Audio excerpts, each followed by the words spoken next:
Hello, I'm Linda Schiller Hanna. Welcome to Inner Kid Keto, segment 53.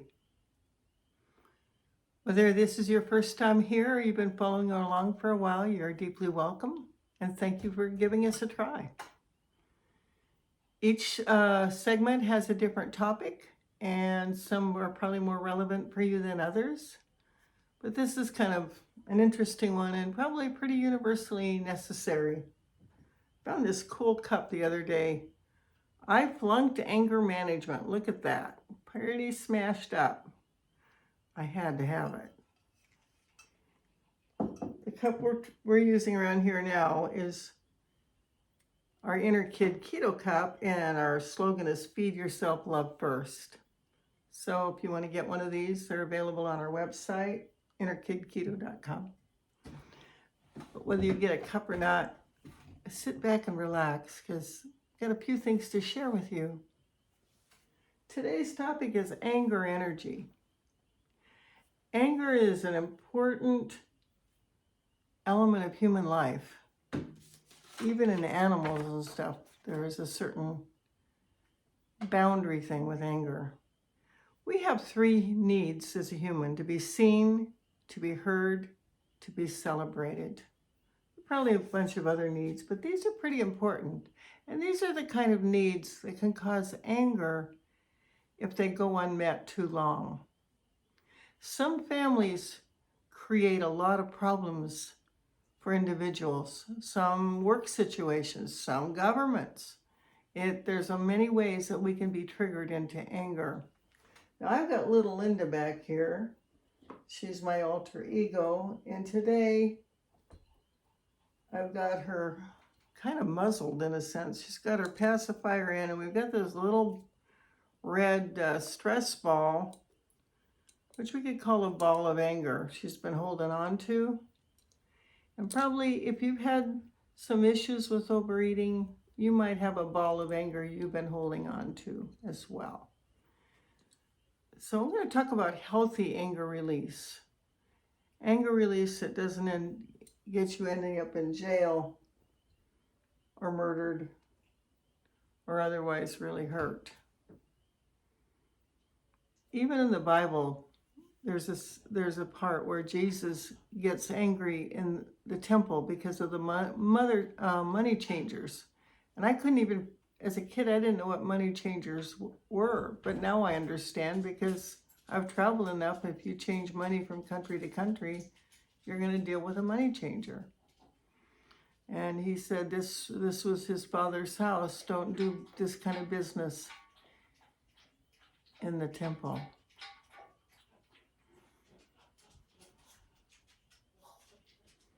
The sound you hear, if you heard it at all, was my little chihuahua getting some water. Usually I make him stay outside, but he was asleep. But I'm not angry. I'm tolerant. He'll be okay. That's little Joey. He's my oldest chihuahua. I've been working with a group for 2 or 3 years every Saturday morning. And we've worked a long time with the Pete Walker Brook, which I'm going to be starting a new group March 31st for those of you who might be interested in joining us. And a lot of times we do exercises with the non-dominant hand. And today we did this exercise on just giving our anger a voice. It's pretty easy to do if you use your non-dominant hand. So we set a timer for 6 minutes. And this is what I wrote this morning. The handwriting is big and scrawny and scratchy, but it's not about the handwriting or the spelling. It's about the feelings coming out. And somehow when you use your non-dominant hand, it tends to come out more honestly than if you use your controlled normal hand. And I want you to notice I'm wearing my black sheep sweater because the black sheep may be the one that's acting out or saying things that would express anger. So here's what little Linda wrote to me today. I hate being ignored and pushed down as if I don't matter. Are you kidding me? I've got gumption.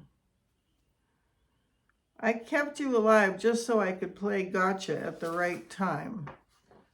I don't want to be burned alive, silent, muzzled, betrayed, and broken. I want to be given free rein and free expression. I want to throw plates into the fireplace like they do in Greece. I want to howl, weep, and gnash teeth at the moon. I want to do guttural growls. I want to shout and scream.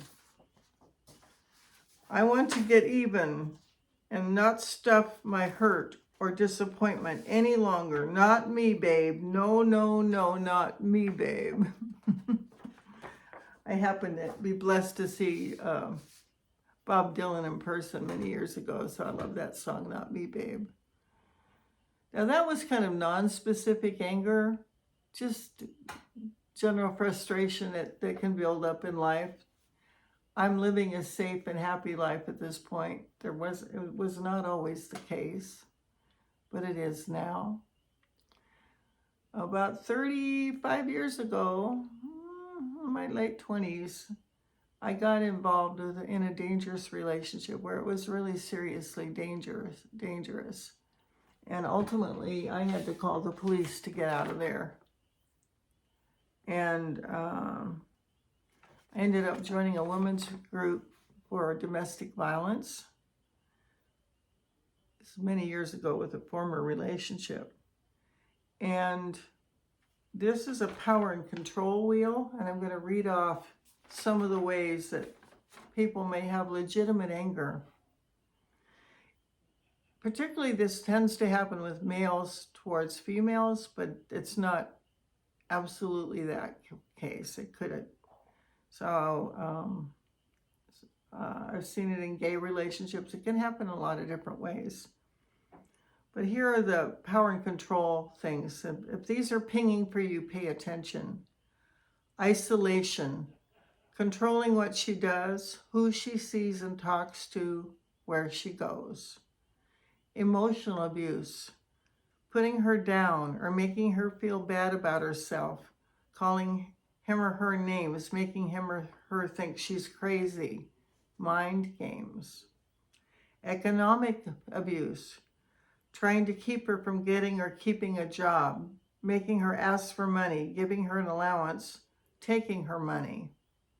Sexual abuse, making her do sexual things against her will, physically attacking the sexual parts of her body, treating her like a sex object. Using children, making her feel guilty about the children, using the children to give messages, using visitation as a way to harass her. Threats, making and or carrying out threats to do something to hurt her emotionally, threaten to take the children, commit suicide, report her to welfare. Using male privilege, treating her like a servant, making all the big decisions, acting like the master of the castle. Intimidation, putting her in fear by using looks, actions, gestures, loud voice, smashing things, destroying her property. Any of these on the power control wheel, if you're pinging on 2 or 3 of these, pay attention. You're probably in a situation, even 1 or 2. Not a good thing. When I finally got out of the dangerous relationship I was in, I went to a women's abuse group, and they had us read the book Getting Free by Ginny NiCarthy, NiCarthy, Ginny NiCarthy, Getting Free. If anyone watching this video is in a situation where you're pinging on these words and you have no other way to get a copy of this book, you can't find it in a library and stuff, but if you need a copy of this book, email me, linda@lightworker22.com, and tell me where I can send you a used copy. It'll come from an anonymous source because it'll be a used copy, to a safe address, to your friend, to, place where you work, someplace where you can safely get the book. That book helped me get free. Getting Free by Ginny NiCarthy. It's important that you're safe. Now, anger is an energy. It is not all negative. It can help us break free of things. It can help us empower ourselves. People who are oppressed, 60 years ago, when the African Americans crossed the bridge in Memphis with Martin Luther King in an act of pushing back from oppression. It was peaceful, but there was an angry undertone, and it was legitimate anger from oppression. There are many reasons in today's world that people are feeling angry due to how the economic impacts of our political life are coming down in certain homes or certain families or certain jobs. I don't need to detail that, but some of you know who you are and why you might feel angry today. I was blessed back in the early 1980s. I was working with AIDS folks when I lived in Virginia Beach. I had a healing center called Angel Love Healing Center. And I wrote to Elisabeth Kubler-Ross because she was doing a lot of work with AIDS. And I was astonished, but she wrote me back. She had a center in West Virginia and I was in Virginia Beach, so we weren't that far apart. And she offered me a scholarship, bless her heart, to her externalization process. It was a 3-day workshop, and it was life-changing, absolutely brilliantly life-changing. And what happened, there were probably about 50 or 60 of us and probably 8 to 10 therapists, I don't know. And we were all in this beautiful facility she had, Shanti Nilaya, up in the mountains of West Virginia, on a beautiful farm. She had llamas. She personally baked the pies. It was an incredible experience. Good food, dormitory, everything. But all day long, they had like a twin size mattress on the floor, no sheet on it. And each person in the workshop had a term, they called it on the mat. And there was a big wall piled high with New York City phone books, great big thick phone books. You modern kids don't even know what a phone book is hardly, but back in the day, we still had them. It's before we had cell phones. We still used the other system. Anyway, so you would be given a rubber hose, a heater hose about 12 inches long. And each person, when they felt ready, would be coached to get down on the mat and beat the hell out of those phone books. And the pages would fly, and you would get it out, and you would yell, and you would scream, and you would cry, and stop, and don't do this to me.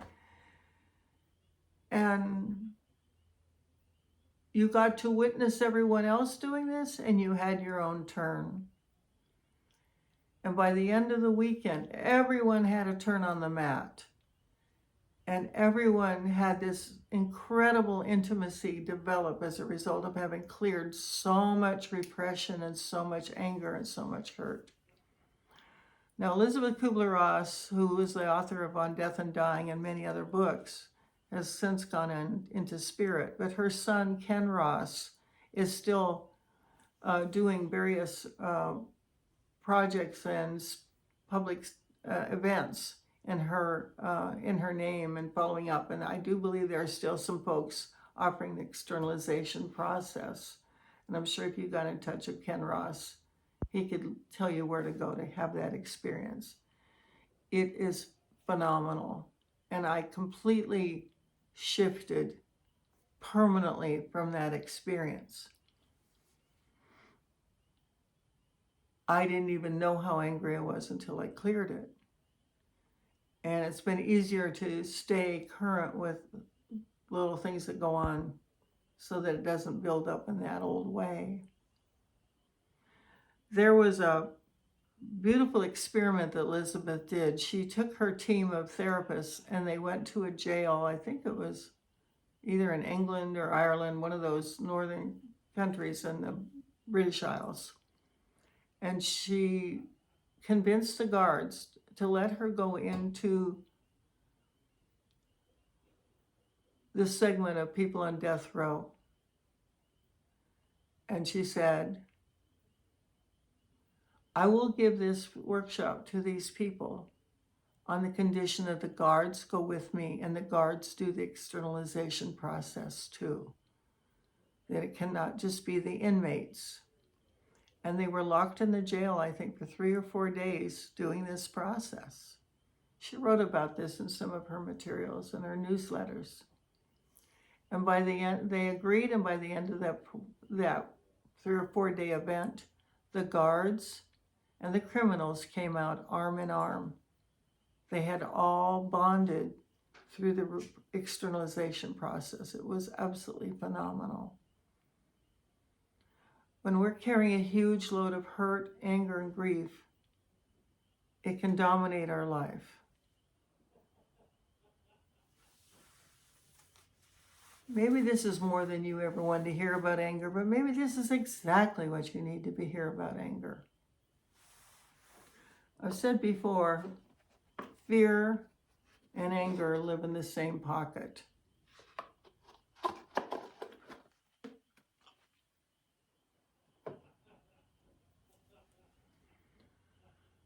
Trying to help each of us understand that anger is an energy. If you're getting stepped on, if you're getting abused, if you're getting hurt, if you're being disrespected, tormented, tortured, taken advantage of, anger would be a natural, normal reaction. Many people who end up with obesity issues have had a lifelong of abuse. They come from multi-generational experiences where the anger was passed down generation to generation. We're trying to cut the chain of pain. Just cut the chain of pain. The pain stops with me. If I clear mine and don't pass it down, I break the cycle. If I manage mine as it comes up naturally in normal life, like I did today in my non-dominant handwriting, continue to stay in touch, continue to clear, continue to learn how to speak up. I took assertiveness training class. There's a lot of ways. There's books on how to say no. I suspect there are YouTube videos on assertiveness training, not aggression, but assertiveness. We're saying, hey, don't step on me. That big Texas flag, don't tread on me.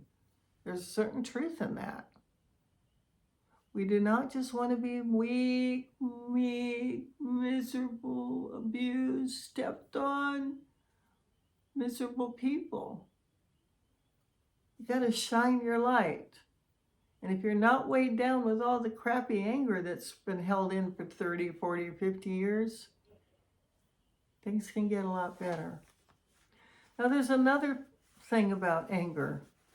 It will affect your health. If you hold it in too long, it'll eventually cause heart attacks, cancer, liver disease, various things. I've done a lot of holistic healing work, and I've seen held in anger, hurt, fear be the core cause of multiple physical issues. Louise Hay has a book, You Can Heal Your Life. Absolutely brilliant on these topics. I used to get a lot of bladder infections, and she has a metaphysical reason for every illness. And what she said at bladder infections, being pissed off. And at the period of my life when that was happening, I was definitely feeling that way. So, this is maybe a little bit of a heavy topic, but it's an important topic. We don't want to flunk anger management. We want to have healthy anger management. We want to understand that anger is an energy and that we can work with it. Now, I've been in workshops where we had batakas. These would be these giant bats made out of white like a big white cotton thing, and you'd pound the bed with it, or a mattress. Or you can use a tennis racket, and you get it out and you scream, hell, you got something. And you have a coach that says, keep going, more, get more. If the thought of that kind of work is terrifying to you, pay attention. It may be exactly what you need. Exactly what you need. Suicide is anger turned in on the self. Depression is anger turned in on the self. If we've been eating to stuff our anger and our hurt, that isn't going to work long term. If we stop eating junk food and eat clean and healthy, that anger is going to have more space. We're not going to be pushing it down with the drug of sugar, white rice, white flour, all those carbs that tend to mess with our system and keep us logy and dysfunctional. I want you functional, healthy, fulfilled, empowered, happy. I don't think that's too much to offer, too much to ask. My little black sheep needs to go back as very much as my little white sheep. Black is beautiful, right? Right. All right, that's enough for today. Thanks for tuning in. And remember, if you need that book, Getting Free, and you can't get it any other way, you can go to my website, innerkidketo.com, and just put a message in the email segment saying, please send me the book and give me a safe address to send it to you, and I will send you a used copy at no charge. God bless you. Have a beautiful day. Keep taking care of yourself. Maybe we'll see you tomorrow. Hope so. I'll be here. Hope you will. Bye-bye for now.